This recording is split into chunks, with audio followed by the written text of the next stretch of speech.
एक केतकी का पुष्प गिरते हुए ब्रह्मा जी को दिखाई दिया। ब्रह्मा जी बोले, भाई तुम कौन हो, कहाँ जा रहे हो? बोले, यही तो पता करने जा रहा हूँ कि मैं कौन हूँ, कहाँ से गिरा हूँ, कहाँ जा रहा हूँ, मुझे भी कुछ अता पता नहीं है। तो ब्रह्मा जी कहते हैं कि हमारी और आपकी समस्या बराबर है, सेम है। हमको भी इस ज्योति का अता पता कुछ चल नहीं रहा है, और हमारा और विष्णु का शर्त लगा है कि जो पहले पता लगा कि आ जाएगा वही विजयी माना जाएगा, वही पूजनीय माना जाएगा, वही बड़ा माना जाएगा। तो तुम ऐसा करो कि तुम मेरे साथ चलो और विष्णु को चल के बोल देना कि ब्रह्मा जी ने इसके आदि अंत का पता कर लिए और स्वर का पता कर लिए हैं, और मैं गवाह हूं, मैंने देखा, और गवाही देने के लिए मैं साथ में आ रहा हूं। केतकी बोला, भैया ये तो पाप होगा, झूठ होगा, क्योंकि झूठ से बड़ा कोई पाप नहीं होता है और सत्य से बड़ा कोई तप नहीं होता। बोले, ब्रह्मा जी कभी कभी क्या होता है, थोड़ा बना के पढ़ाना भी पड़ता है ना। क्या कर रहे हैं? इस्तेषु निर्म विवाहे च वृत्त्यर्थे प्राण संकटे गौ ब्रह्मणार्थे हिंसायाम नान्वितम स्यायो दुभोक्षितम। कहते हैं देखो, विवाह में जो वचन दिया जाता है, 7 वचन 5 वचन, सब झूठे न बोलते हैं कि ऐसे करूंगा वैसे करूंगा, तुम्हें रानी बना के रखूंगा, अब आते ही नौकरानी बना देते हैं, बोलो राधे राधे। तो विवाह में और अगर प्राण पे संकट बनाया हो, और गौ ब्राह्मण जो प्राण की रक्षा करने के लिए, अपने प्राण की रक्षा करने के लिए झूठ बोलने में पाप नहीं लगता है, तो इस समय समझ जाओ कि मेरे ऊपर प्राण का संकट ही आया हुआ है। तो तुम मेरा प्राण बचाने के लिए झूठ बोल दो, गवाही दे दो।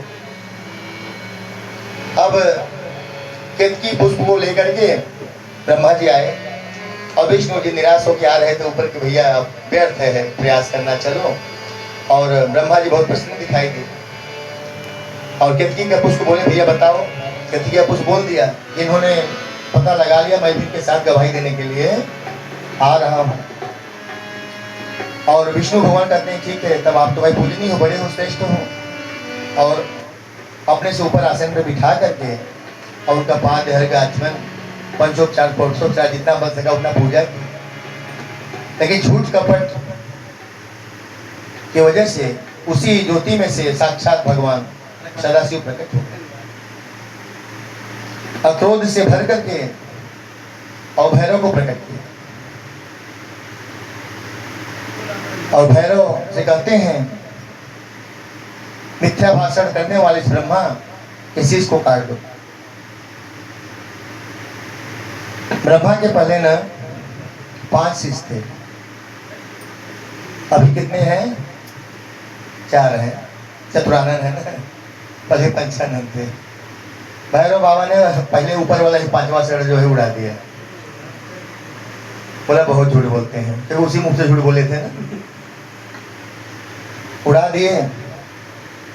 अब जो है विष्णु भगवान को लगा कि अब भैरव और महादेव जो है छोड़ेंगे नहीं, ब्रह्मा जी को खत्म ही कर देंगे, और खत्म कर देंगे तो सृष्टि का क्या होगा। बहुत मेहनत करके, जो मेहनत से बनाता है घर को ना, परिवार को, उसे बहुत चिंता रहती है। बच्चे लोग क्या जानेंगे कि कितने धूप में जा करके कितनी कड़ी मेहनत किए हैं पिताजी, तब जो यहाँ तक पहुँचे हुए हो। लेकिन बच्चे तो बस बड़े हो गए, माता पिता जी हमारे लिए क्या किए। उल्टा मैं तो बच्चों को बोलते हुए सुना हूँ, क्या किए हो हमारे लिए।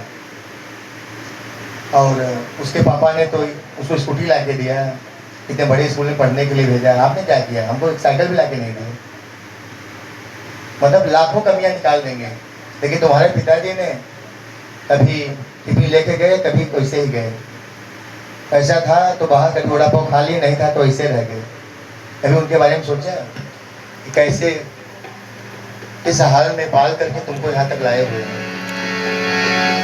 और तो और मैं क्या बोलूं, हमारे समाज में कैसा बुराई हो गया है ना, कि बच्चे बच्चियां अपने माता पिता को ना कन्यादान का भी मौका नहीं दे रहे हैं। वो भी अधिकार उनका छीन ले रहे हैं। लड़का है तो सीधा डायरेक्ट बहू को लेके आ जा रहे। कौन है भैया, कुछ दिन तो लाएगा, बोलेगा हमारे क्लासमेट है। फिर जो है एक दिन पता लगा कि मंगलसूत्र पहना के लेके आए। कौन है, बोले तुम्हारी बहू है। बेटियां हैं तो गए थी, कुछ दिन तो बोलती है भैया हमारे फ्रेंड है, क्लासमेट है, स्कूल में पढ़ते हैं। बाद में पता लगा कौन है भैया, बोले आपके दामादी है। बोले कौन जाति से, बोले जाति से नहीं, पूछो कौन धर्म से है। तो बोलो राधे राधे। इतने विधर्मी हो गए। अरे कीड़े पड़ेंगे, कीड़े देख लेना, समय लगेगा, लेकिन आज नहीं कल तो पड़ेंगे।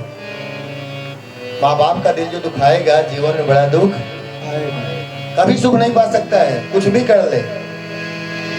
ऐसे बड़ा माँ बाप के लिए और पीड़ा क्या हो सकता, कष्ट क्या हो सकता है। उसके बच्चे जो उसके दिल को तोड़े, उसे कष्ट दे। चलिए कथा में आ जाते हैं।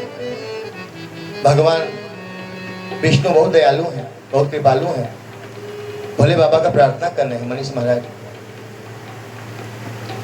नमामि शमीशान निर्वाण रूपम विभुम व्यापकं ब्रह्म वेद स्वरूपम। नमामि शमीशान निर्वाण रूपम विभुम व्यापकं ब्रह्म वेद स्वरूपम।